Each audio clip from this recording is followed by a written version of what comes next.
Welcome to the Buried Pixels, digging up the past, one game at a time. Stick around, will you? So I don't know about you guys, but the Muppets hold a special place in my heart. I don't know if it's just because I grew up in the 80s and 90s or what, but it reminds me of simpler times. Just waking up in the morning with a bowl of cereal, sitting down in front of the TV and watching the Muppets. Man, and you can't forget about the Muppet babies. So much nostalgia from watching that show. It was a really good show for its time, too. It doesn't get enough credit, I don't think. It was a really fun show that I can see even going back now and still finding some fun in it. But anyways, welcome to this episode of the Buried Pixels, where we dig up the past one game at a time. And today we're taking a look at Muppet Adventure Chaos at the Carnival. So this is a game that I actually played a good bit back in the day, and it's not a great game, honestly, but I have a lot of fond memories of it. So Muppet Adventure Chaos at the Carnival was actually released in 1989 on the NES, but it did have a couple of other releases, including the Apple II, Commodore 64, and MS-DOS. But the Apple II version actually had some issues where it had a glitch that would not let you finish the game, so it was actually a game-breaking glitch. Now, I never got a chance to play that version, but it is a little bit different from the NES version from what I've seen. Honestly, the NES version does not have much going for it, but what it does have is it's basically a bunch of different mini games. So basically this bad guy, Dr. Grump, kidnaps Miss Piggy, and then you have to go and choose one of these 4 mini games. It doesn't matter what order you do them in, but you have to choose the mini game and try to beat the mini game using the character that it allows you to play as. So for instance, here you play as Kermit the Frog, and this one is basically you just go down this river and try to avoid obstacles. Something I really enjoyed about this game was just the music. Each level has its own different music, and it's all pretty catchy actually.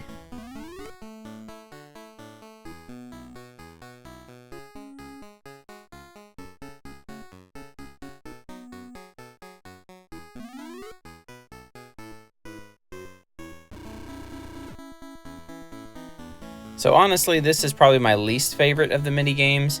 I find a lot more enjoyment out of the other ones, but let's go ahead and check out some of the other ones. Okay, so next one up is Car Course, where you get to play as Animal.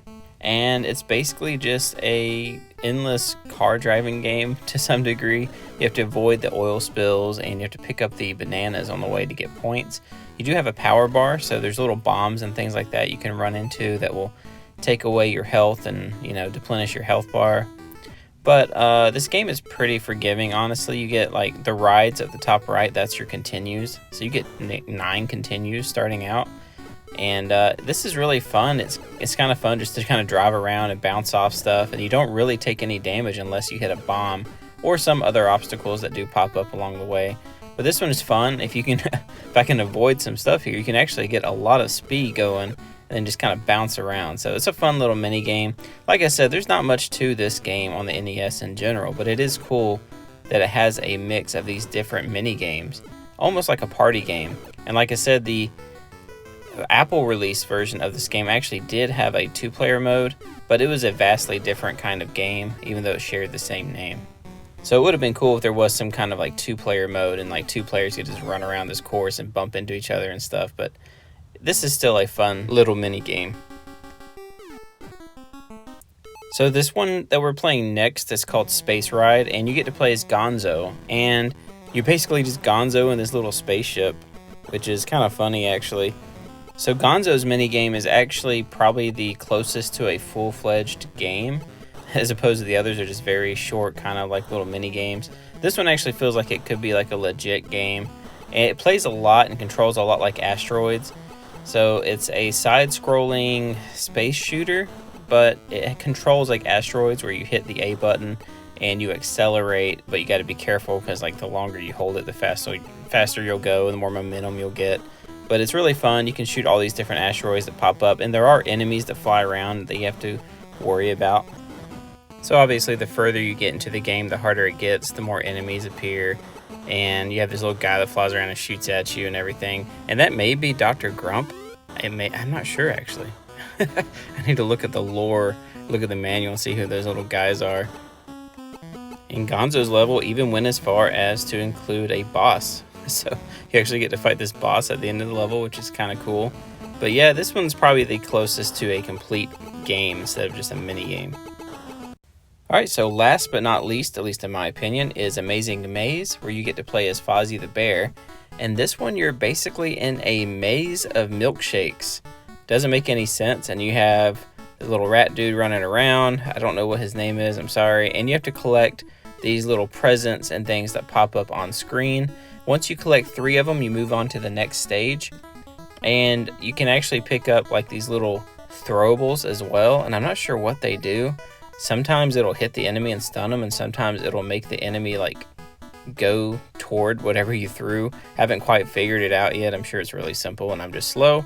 But this one's really fun. I like the music in this one. And the further you get, the milkshakes and the level itself change colors. So this one's super basic. It's not that great, but I just enjoyed it just due to its simplicity and just, moving around. Simple, maze, almost like a Pac-Man style game with the music. It was really fun.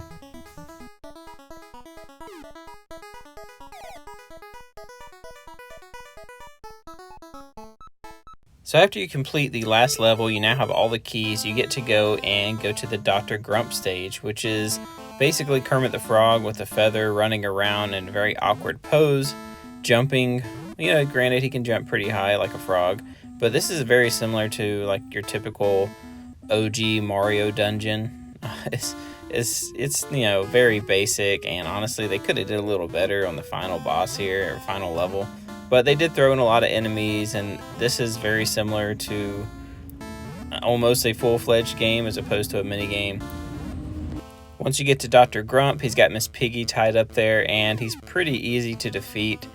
Very simple. Like I said, this game is pretty chill. There's not much to it, but it is fun for just a casual playthrough, or if you enjoy the music, or you just want, a game that has a few different little party games, mini games built into it. This game has that, and it is the Muppets. Granted, it's not, a great game, but it's one I enjoyed, and I played it a lot growing up.